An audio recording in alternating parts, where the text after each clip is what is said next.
Amen, amen,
amen, amen.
abamaze kuririmba mwese umwami Yesu abamugisha.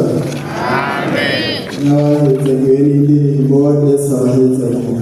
Amen. Tugomba twese hamwe turirimbe ishengero turirimbe indirimbo zibiri iy'amajana 330 muri izi ndirimbo z'ikirundi zo guhimbaza Imana n'indirimbo 117 muri izi ndirimbo z'agakiza mu Giswahili.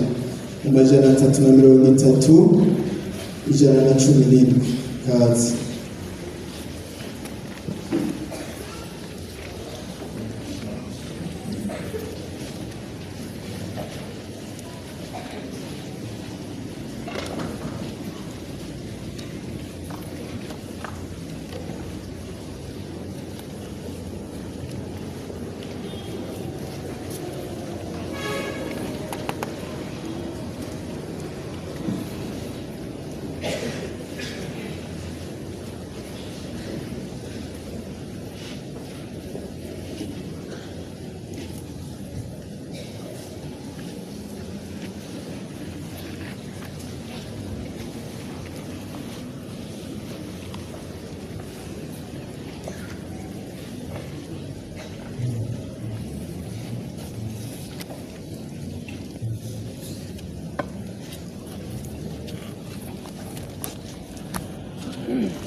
Yesu Kristo nashimwe. Amen. Bagomba dusabe mwebwe murongora indirimbo y'ishengero, indirimbo rusange muzoririmbe ku buhinga guhera ku 300 muzobigishe hariya ndazi muri 324 kugeza 332 zirafise uko ziririmbwa, kandi hano benshi ntibashasha, abandi bavuye ahandi. Aharya yatwumije harya yatunaniye. Dusabe, ndabona Eliya ariko arandaba, uzogerageze izi zirafise uko ziririmbwa, ntituririmbe gutyo gusa.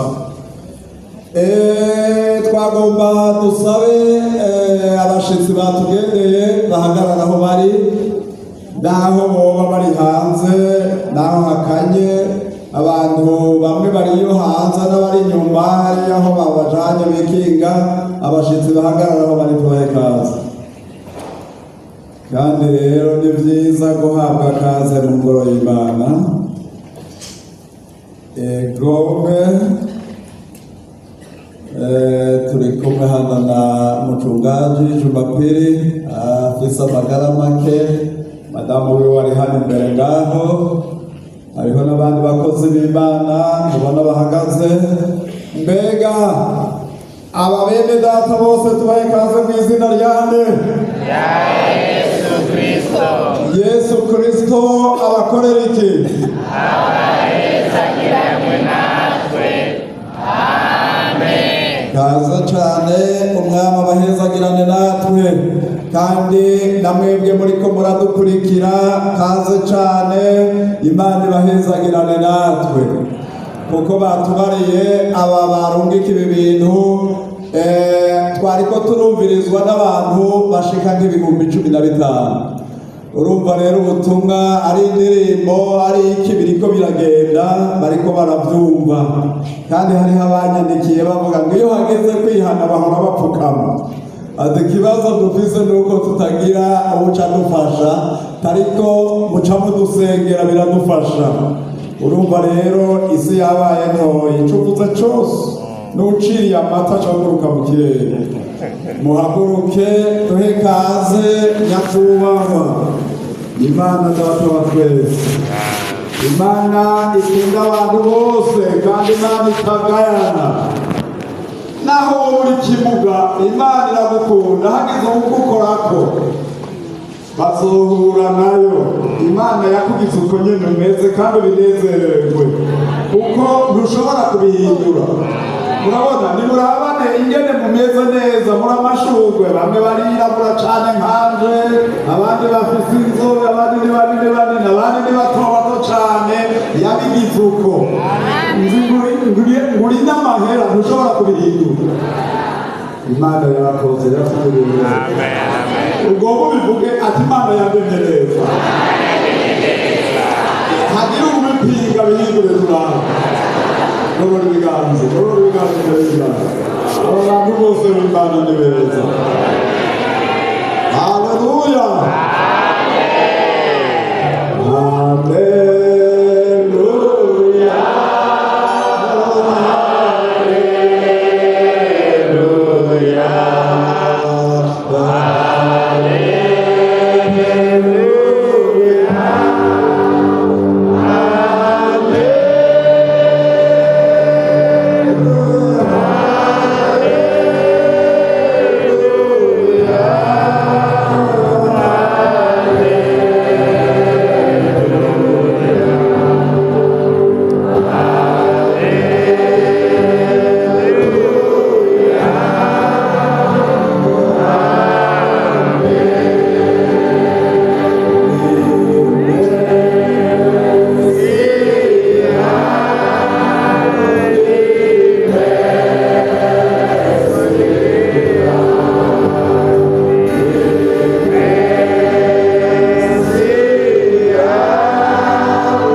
ishimwe none rero muri iki gitondo wumuriye turinjira uragomba kuvugana n'abantu bawe tugira ducakama uvugane natwe ijambo watumye ku ishengero rihezagire uhezagire umukozi wawe aze kuvugishwa nawe ahandi h'uburuhukiro abantu bamaze iminsi muri byinshi bibaremeye bamaze iminsi mu bikorwa bya minsi yose baragomba kuruhuka wino ubane n'abantu bawe haleluya haleluya wino duhezagire hariho ntego hari ibyo tugomba hari ibyo umuntu wese agomba yazana imbere y'Imana n'izina rya Yesu Kristo ibibazo byishyurwe utanga umuhezagiro abantu b'Imana baze kuba mu ngoro y'Imana banezerewe turagushimiye kuza kubana natwe kandi kuzigama ishengero aho bari mu mpande zose z'iki gihugu mu bumanuko no mu buraruko mu burengero no hagati mu gihugu na hariya mu buseruko na hariya mu buraruko urahezagira ishengero ryawe aho rikoranye urahezagira ishengero rya pentekote muri ibi bice byose mwami urasubira uvuge kuri Imana hejuru y'ishengero Mana urakoze utugirire neza turagushimiye ibyabaye kandi turakwizigiye ko n'ibyo uzokora dusenze gutyo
ibyo yavuze izobishitsa.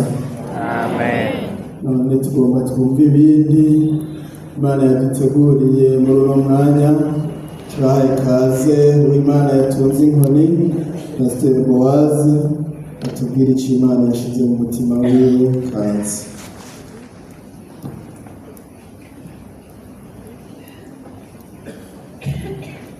Yesu ni Wewe narongeyemo amahoro mu mutima,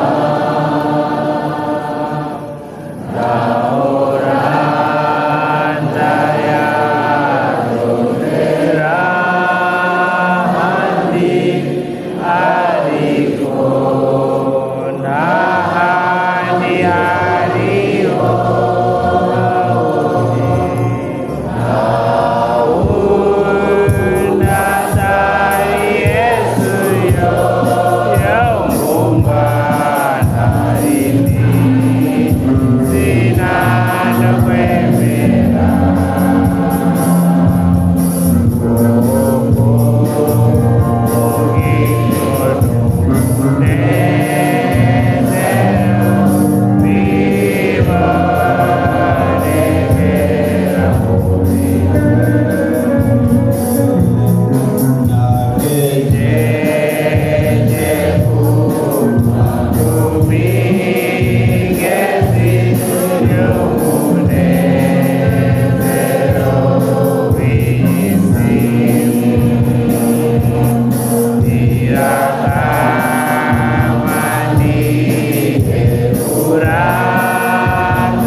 kandi n'abantu b'ububanza baratumanya intasho muzakire mwese mu izina rya Kristo Yesu.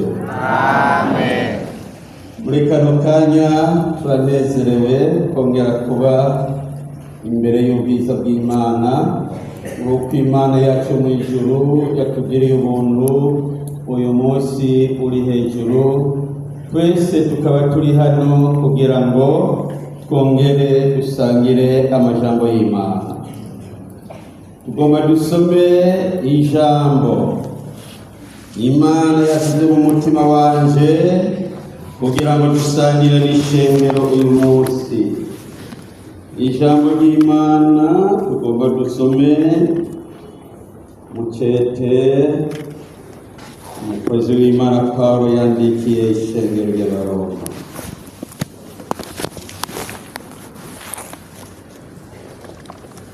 Dusome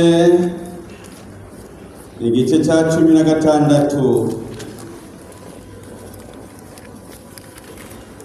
duhere ku murongo kugira 6 havuga ngo muntahirize Mariya yakoreye umwege cyane banze murorere turatsinda turabana muntahirize Androniko na Yudiya dusangiye umuryango ababo hamwe nanje nibarurangiranwa mu ntumwa nibo bagize nde bantanze kuba muri Kristo muntahirize Ampliato uwo nkunda mu mwami wacu muntahirize Urbano akorana natwe muri Kristo na Stako uwo nkunda muntahirize inde yagize nde yageragejwe akagira nde akaramira muri inde Yesu rahawe icyubahiro n'ayo majambo y'Imana dusomye hano nifuje yuko dusangira muri kano kanya. Pawulo umusavyi w'Imana yakoze ibikorwa bitari bike kandi abikora mu buryo butandukanye. Igihe yari umunsi w'Imana mugabo Imana yacu yo mw'ijuru iramurondera mu nyuma ataba umukunzi wayo. Amaze kuba umukunzi wayo hariho amajambo yabwiwe. Igihe yari amaze kurambikwa ku biganza baramubwiye ati genda hanyuma hariho ibindi biri imbere uzobibona. Kandi mu gikorwa cy'Imana habamo umunezero, hakabamo amahoro, hakongera hakabamo n'ibibazo, hakabamo kandi n'amageragezwa y'uburyo butandukanye. Ariko muri ibyo byose hano umusabyi w'Imana n'umukozi w'Imana Pawulo aritegereza aravuga ati muntahirize naka, muntahirize naka, muntahirize naka. Murazi igihe umuntu aronse ikete bamurungikiye hari ibyo ashobora gusoma ariko aramumenyagura twenga, n'irindi kete ashobora gusoma yijiriwe mbere no gukorora amosozi agakorora amosozi. Pawulo aradondagura abantu bamutahiriza ati muntahirize naka na naka, arashika ku bantu babiri. Abo bantu babiri aravuga ngo abo bantu bantahirije kuko abo barantanze kuba muri Kristo Yesu. Haleluya, amen. Burya ngomba nakubwira neza mwene data, naho wobona Imana yawe yo mu ijuru yaguteye iteka ukagenda ukagira mu mabanga y'ibikorwa by'Imana, ariko umeze neza hariho abakwitangiye imbere batangiye kuba muri Kristo Yesu. Abo bari mu ngoro y'Imana bakora uburyo butandukanye, barasenga eka n'ibindi bikorwa bitari bike, ariko kuko Imana itora ukigomba kandi iyi Imana igahamagara ukigomba kandi ntirenganya umuntu n'umwe wayaye n'abana gatoya. Haleluya, abo bantu rero bantanze kuba muri Kristo Yesu mu bantahiritse. Uko twababira uko ariko kose mwene data, wewe ubwawe aho uri bumva n'ibyo nyene kandi ushikame imbere y'ubwiza bw'Imana. Aritegereza rero araraba ubundi muntu umwe niwe tugomba tuvugane ko uyu muntu yitwa Apele. Apele yari umuntu w'Imana, ariko naho yari umuntu w'Imana yinjira mu bibazo, yinjira mu mageragezwa y'uburyo butandukanye. Yamaze kwinjira mu mageragezwa, Apele arashikama.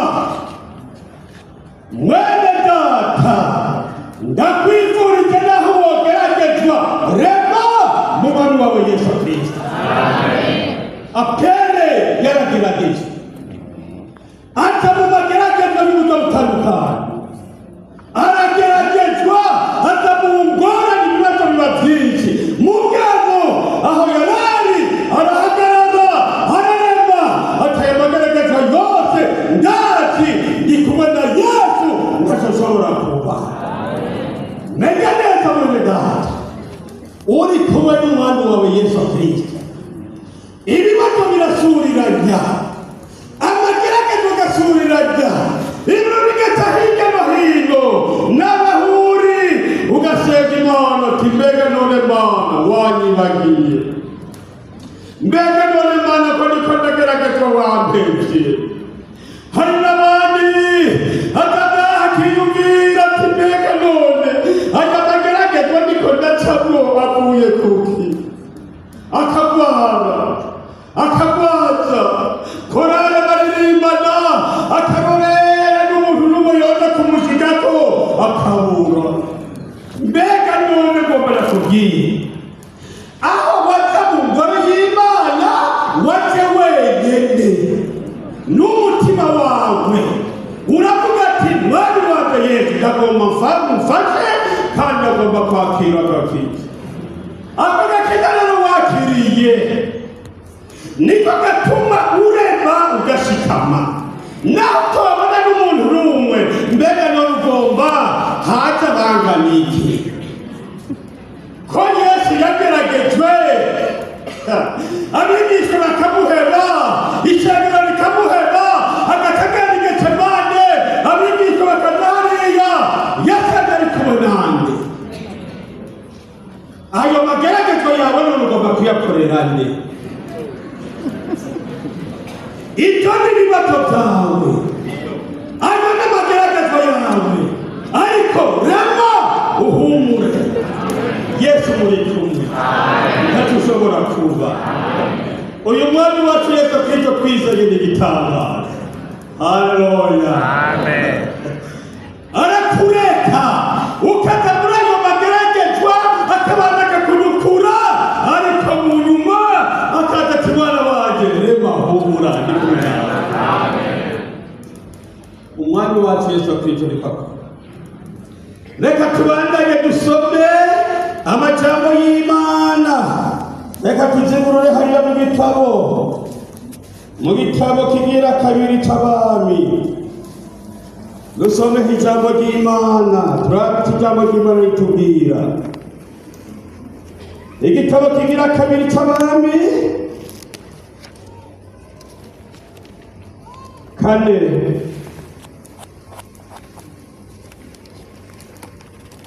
dusome duhereye ku murongo wa mbere.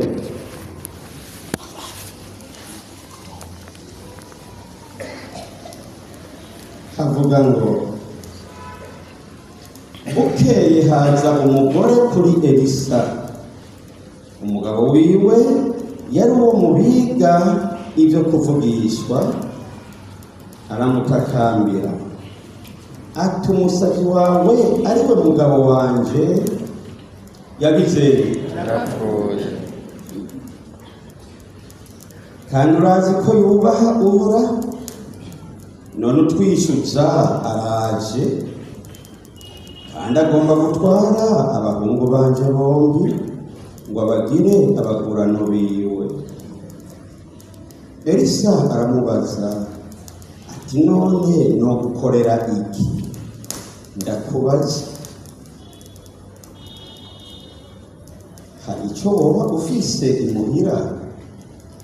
Nawe ati umusavyi wawe ntacyo ufise imuhira atari urwavya utuvuta twa elayo. Aramwishyura ati genda urabe ivyo utira mu babanyi bawe, biri gusa kandi ntutire bike, uheze winjire mu nzu wiyugarane mwe n'abana bawe, ayo mavuta uyasuke muri ivyo bintu vyose, ikintu cyose uko cuzuye urabe aho ugitereka. Nuko avuye iyo ari agenza nuko agenda kuno ariyugarana n'abana biwe, amuhereza ivyo bintu nawe abisukamwo. Nuko bimaze kuzura abarira umwana ati mpa ikindi, aramwishyura ati nta kindi gisigaye. Ako kanya amavuta aca areka kuza, maze aragenda abibarira wa muntu w'Imana, nawe aramwishyura ati genda ushore ayo mavuta wishyure umwenda wawe, ayasigaye agutungane n'abana bawe. Haleluya, Amen. umviriza.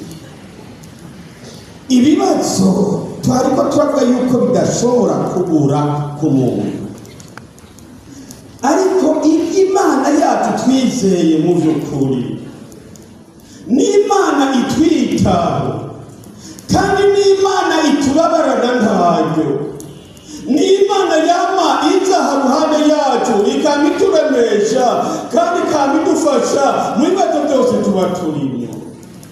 Iyumvire nawe umuntu w'umupfakazi yari afise umushinga ntahe wiwe, ijambo ry'Imana ryavuze ngo uwo mugore yari afise abana b'abahungu nibo bavuze igitigiri, umugabo wiwe yiga ibyo kuvugishwa hanyuma arapfa. Amaze gupfa yari yafashe ideni. Erega gufata ideni si bibi, ariko ideni ritababaje umuntu ni ingorane kandi n'ikibazo. Ukarya ideni rikuraza ishinga, ukarya ideni ry'abandi, wame wiyumvira ati reka ngerageze uburyo ubwo ari bwose ndondere iri deni. Hari uwundi ideni agacagendera agarama agati nta ngorane, ni mwene data yarimpaye, ni mwene so ajori guhebera.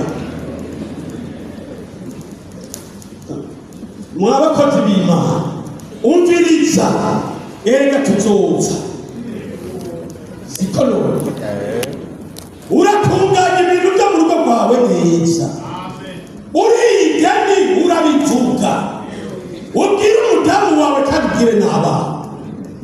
None niwapfa izishurwa nabi naje nzopfa. None mweho none bimeze gute? Muriko muraturaba twebwe gusa, erega aho namwe murimo umviriza. Ari igeni akabirukanga mw'ishuri ry'abiga ibyo kuvugishwa, ngira ryari ishuri ry'iki rya Bibiliya.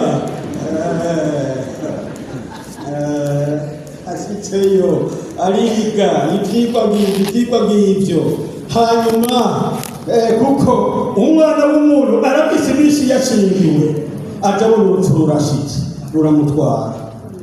Wa mudamu araguma ngaha arasenga, ariko umenya neza amageragezwa ashikira uwizeye n'ubutizeye.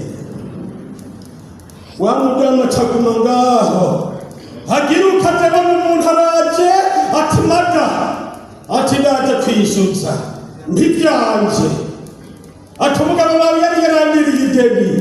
Wa mudamu aritegereza ati nyakubahwa ndabizi ivyo yarabindiriye, ariko none bamundindire, none togenda gute? Nibaza nicyo bibe n'icyo byishyura atariyishyura. Hanyuma uwishyuza ati reka nta ngorane, koko dufise aba bana reka rero ndabajane bambera abakozi bankorere wa mugabo none umugabo yarakiye n'abana n'abageni n'abatara bandwa none cyo bazosigara nduwande mugabo aribuka hariho imana yumva hariho imana yishura hariho imana yabituba hafi uri imana y'igitangaza rurema uri imana y'igitangaza rurema rurema we Imana y'igitangaza rurema Imana y'igitangaza rurema ubiriza Yesu nashimye araraba hirya no hino arabura gifasha aritegereza arabura n'umwe yo gutabara ati none mbega ndabigenze gute ataribuka ati ndazi neza hariho umukozi w'Imana yitwa Elisha uwo ndazi neza arashobora kuntabara shengera ry'Imana ukagira ibibazo reka kutigumizamo hariho abantu baza mu bibazo katigumizamo rondera umukozi w'Imana wa mudamu arabimenya ati reka rondera umukozi w'Imana ataribukanga arashikira umukozi w'Imana amwitegereza aramuraba ataramubwira aramwiganira bya bindi byose by'ibibazo byose afise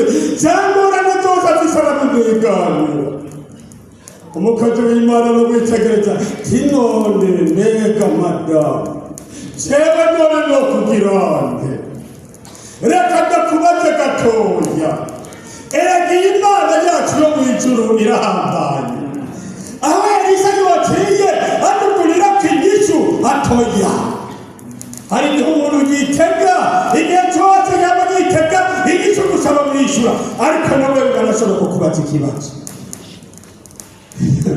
hanyuma aramubaza umukozi w'Imana none madamu mbega wewe ufise iki madamu ufise iki muhira aramwishura ati mukozi w'Imana ateka none jewe ndi umupfakazi n'ibindi ariko taradudura ati muhira iwanje ufise agakarambo urwavya ruri mu tuvuta twa elayo dukeya gusa utwo nitufise haleluya Yesu nashimye umukozi w'Imana amaze kumva icyo oye ataramwitegereza ati mada rorera rero ndakubwire inyishu yawe ntirahandi ntizova kure iri hagagene muhira iri hagagene mu nzu wawe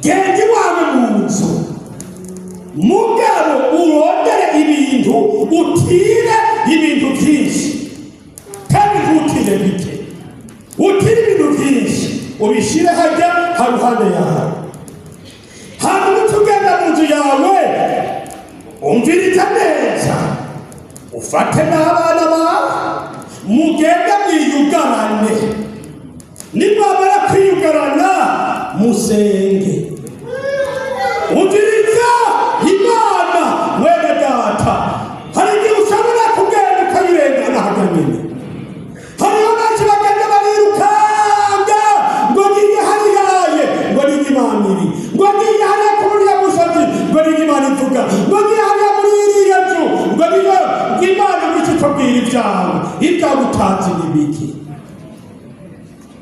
umuntu agasiga Imana hajya nyene igishu y'Imana akayisiga hajya nyene mugabo kagenda yirukanga ngo yarose ibindi bintu bishasha umukozi w'Imana mugiye tugenda biyugarane hanyuma usenga Imana ati mugabo utira ibintu kandi utira ibintu bitari bike nyamugore kacarabwira abana ati gende mu babanyi mu gutanga ibintu ati gende mu bitore nihagira umuntu abangutse nabyo umuntu abangutse nzanira ibintu bishika bitanu hano, nzanira ibintu bishika bingahe hano, nzanira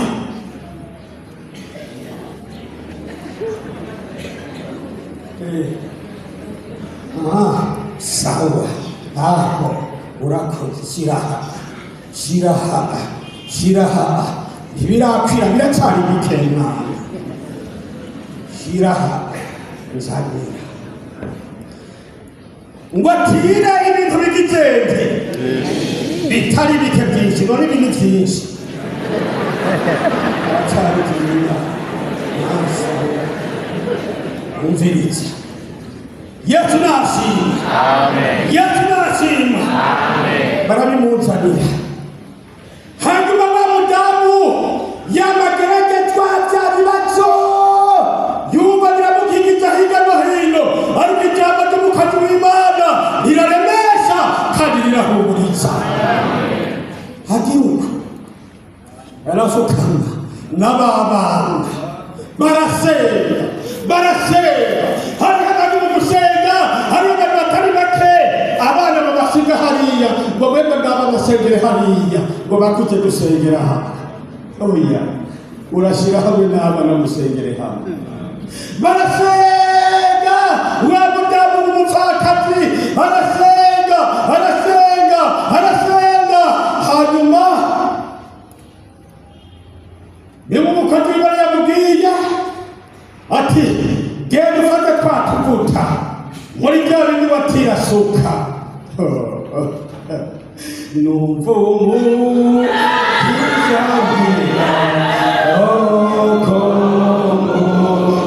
uzinkomezi ngoname ndamusenga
ijambo ry'Imana rivuga ngo n'imibavu iduga ikamenerana igashika mu bwami bw'ijuru.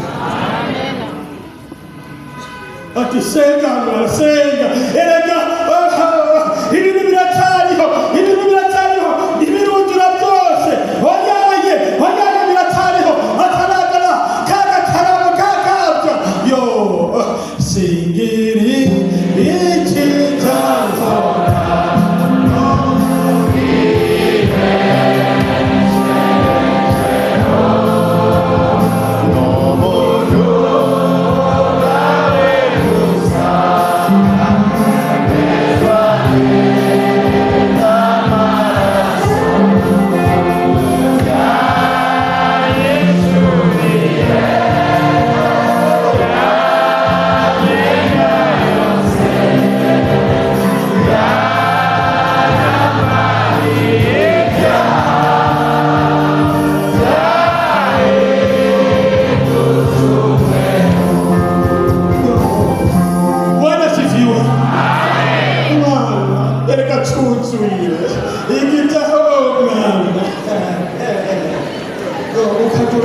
kiba kiremeye.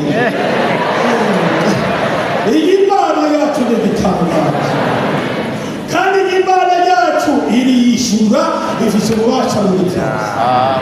Mwana data niwageragezwa mbega neza yarageragejwe ariko ararama ndakwifurije kurama mu mwanya wa Yesu. Iyi Imana yacu irahambaye. Iyi Mana yacu twizeye iyambere itagira ikadukorera ibintu by'ibitangaza, ibintu ushobora kwitegereza n'amaso yacu ntidutahure ibyaha Imana idukorera. Ariko Imana ni Imana yongera niyumvira ati none mbega none nkora iki, ati mbega none bigenda gute, ati mbega none babifatamo gute, arakwikara arasenga aratungagiza yumva aya mavuta aracyariyo yo ntacyo nasa n'uwahwereye nasa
Imana yemwe igitangaza byuzuye byose biheze amavuta yatiyareka kuza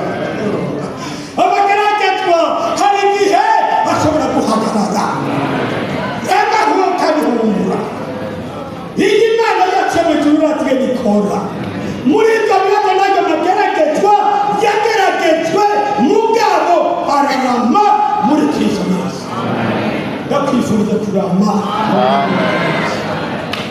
ndakwifuriza kurama mu mwami wawe Yesu. Iyi Mana yacu ni igitangaza, nayo amajambo y'Imana bayumvise mwese n'amahoro. Yesu Imana ibahezagire, Yesu Imana ibahezagire. Tugomba gusenga Imana, tugomba gusenga Imana, tugomba gusenga Imana, tugomba gusenga Imana, tugomba gusenga Imana, tugomba gusenga Imana. Nimuze tubasenge, nimuze tubasenge mu biganza by'Imana. Mbego y'urukundo Imana yacu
Mwami Imana data wa twese, turagushimiye, urazi kwigisha, turagushimiye ku ntasho utahika ishengero. Haleluya. Urazi ko haba amageragezwa, urazi ko hari ibibazo, kandi wateguwe inzira umuntu ashobora gucamo kugira ngo atsinde amageragezwa. Haleluya. Uyu mupfakazi yarazi kwiyiriza kuboneka hariya ku mukozi w'Imana.